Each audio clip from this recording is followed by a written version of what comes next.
Toda matéria é composta por átomos. Os átomos estão por toda parte. Em nossos celulares, o café que tomamos pela manhã, até em nossas chinelas. A humanidade sempre procurou saber do que as coisas são formadas e sua origem, usando os elementos naturais e deuses para tentar explicar. Os primeiros filósofos gregos acreditavam que tudo era formado por 4 elementos básicos, que são água, terra, fogo e ar. Esse pensamento é conhecido como arqué, pensamento que tentava explicar o sentido das coisas. Demócrito foi um dos primeiros filósofos a acreditar que todos os elementos e formas de vida do universo eram formados por uma única partícula muito pequena, que é denominada de átomo, que significa indivisível. O cientista Dalton descreveu o átomo como uma partícula esférica, indivisível, maciça e indestrutível.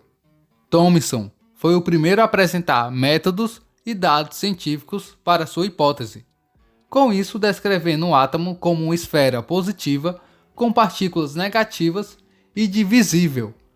Temos um vídeo só explicando os modelos atômicos. Ok, mas do que os átomos são formados?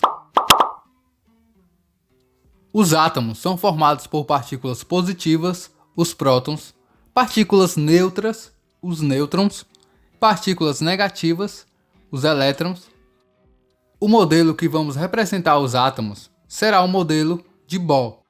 O núcleo é formado por prótons e nêutrons, e ao redor do núcleo encontra-se a eletrosfera, que é composta por elétrons. Um átomo eletricamente neutro tem o mesmo número de prótons e elétrons. Um exemplo é o átomo de carbono, que tem 6 prótons e 6 elétrons. O que determina um elemento é o seu número de prótons. Cada elemento tem seu número específico de prótons.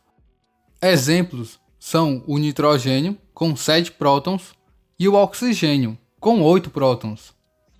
Sabendo que o número de prótons é fixo para um elemento, o número de nêutrons e elétrons são sempre iguais? A resposta é não. Assim chegamos ao conceito de isótopos. O mesmo elemento químico apresenta diferentes números de nêutrons. Exemplo é o hidrogênio, que tem 3 isótopos. O prótion sem nenhum nêutron, o deutério com um nêutron e com massa igual a 2, e o trídio com 2 nêutrons e massa igual a 3.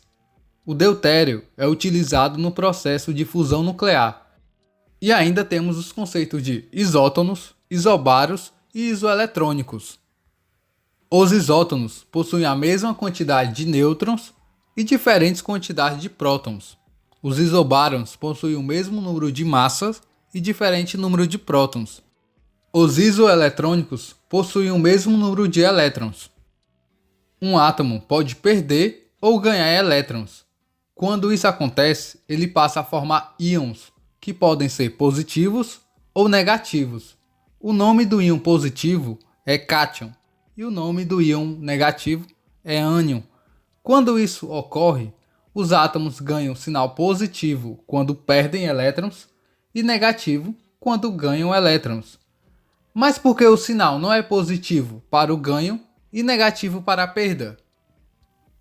Isso acontece porque o que está representado é a sua carga elétrica.